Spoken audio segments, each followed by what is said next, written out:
What's going on, 12s? I'm Jordan Giorgio, and it's time for Seattle Seahawks Report. We have a ton of news and rumors to get into, so let's go ahead and see what's on tap for today. First bit of news to dive into, veteran Seahawks are still missing from OTAs. More specifically, cornerback Byron Maxwell, defensive end Frank Clark, and free safety Earl Thomas. Thomas has obviously been the most concerning because of all the holdout rumors, but minicamp begins next Tuesday, which all players are required to be at. So more clarity on the situation will come then. What is mildly concerning is that all three of these guys are supposed to play larger roles on this new look defense, so it would be nice to see the veterans out there at OTAs getting accustomed to the new look. Players are set to be fined up to $84,000 if they do miss mandatory minicamp. Next bit of news to get into, Bobby Wagner is speaking out on his teammate Earl Thomas.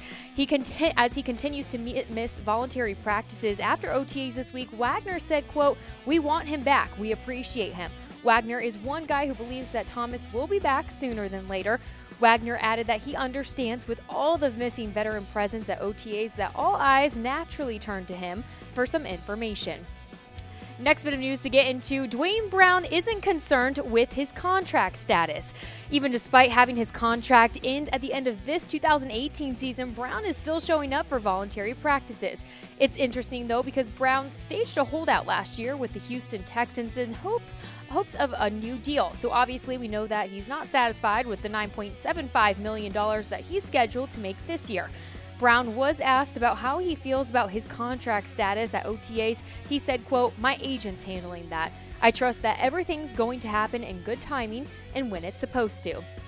That was all your latest news right out of Seattle. I'm Jordan Giorgio, and you are watching your Seattle Seahawks Report presented by Man Crates. Awesome gift packages for guys delivered in a wooden crate. You could go ahead and get one today at mancrates.com. Now, before we get into all the latest rumors right out of Seattle, if you're tuning in for the first time, you have to understand my rumor scale. So if a rumor is given no 12 flags, it means it's fake news. Don't believe it. 1 12 flag, small shred of truth. 2 12 flags, people are talking. 3 12 flags, pretty likely. 4 12 flags, bring on the 12s, baby. This is true. First rumor to get into, you guys, is there no contract for Frank Clark? Well, given this one 2 12 flags, people are talking. Clark is just another guy in hopes of getting a new contract, but it is not looking promising that it will happen. According to Bob Condotta of the Seattle Times, the Seahawks have not had any discussions with Clark and his representatives yet, and it is possible that they are willing to play this one out a little bit. Clark has yet to show up to any of the Seahawks offseason program. Like we mentioned, he's heading into the final year of his rookie contract and is set to make $900,000. Clark is expected, though, to show up for mandatory minicamp despite the little conversation between his representatives and the Seahawks. Next rumor to get into is Richard Sherman advising Earl Thomas to stage a holdout. 2 12 flags, people are talking. And that person is former Seahawk Brock Huard, who said on 710 ESPN Seattle, quote, "I don't like what I'm hearing, man. I really don't, and I think the biggest voice in Earl's ear is a guy who wears number 25 and makes his residence in the Bay Area." But this is interesting, 12s, because back in February, Sherman actually told Seattle Times' Bob Condotta that Thomas won't be holding out, but of course that statement came before Sherman was released.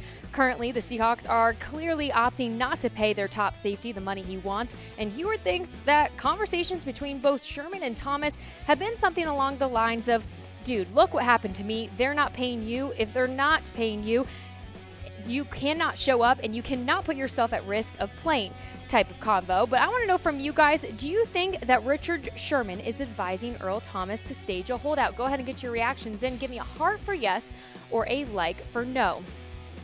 Next bit of new rumors to get into is Mike Solari having a very sharp O-line for 2018. 4 12 flags, bring on the 12s, baby. This is true. Solari replaced Tom Cable as the Seahawks O-line coach this offseason, and Pete Carroll has some high expectations for 2018, and so do we. Carroll also commented after OTA saying, "Mike's already putting his stamp on these guys, and he comes about it in a really classic fashion style of teaching and coaching and expectations and standards." So 12s, this is what we like to hear. Solari's biggest focus right now is on fundamentals and technique, since he's mentioned that he doesn't plan on making any big changes to the Seahawks blocking schemes. Next rumor to get into is Shaquem Griffin, the rookie, replacing Kam Chancellor. Well, we're going to give this one 2-12 flags. People are talking.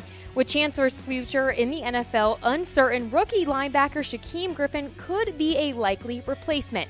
Now, Griffin has the size and speed that the Seahawks look for, along with making those smart plays. Pete Carroll commented on the rookie, saying he's impressed at how comfortable and natural he is looking.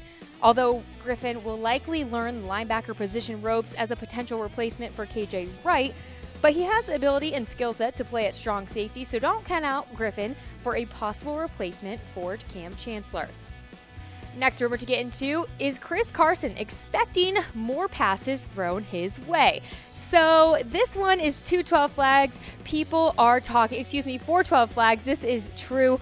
Now, in an interview with 710 ESPN Seattle, Carson said that the new OC Brian Schottenheimer gives the backs a chance to be a receiver. So 12s, this is a sign to expect a return of the screens that have been non-existent lately. But this makes sense if we want to make up for the losses of Jimmy Graham and Paul Richardson by increasing the targets to running backs this upcoming season. All right, next rumor to get into, Tom Johnson, is he expecting to start?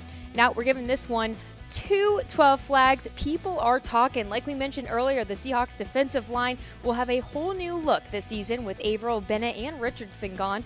But the Seahawks signed a pair of former Vikings in Tom Johnson and Shamar Stephen to attempt to fill those voids. And Johnson, for one, believes he will earn the starting role. He said on 710 ESPN Seattle, quote, "I'm expecting to start. I think I've got the talent to do so. I'm a competitor, and initially they brought me here to pass rush." Now, Johnson is 33 years old and posted 32 tackles and 2 sacks for the Vikings last season under coach Mike Zimmer, but Johnson believes that in Seattle, new defensive coordinator Ken Norton Jr. will give him more flexibility on the field.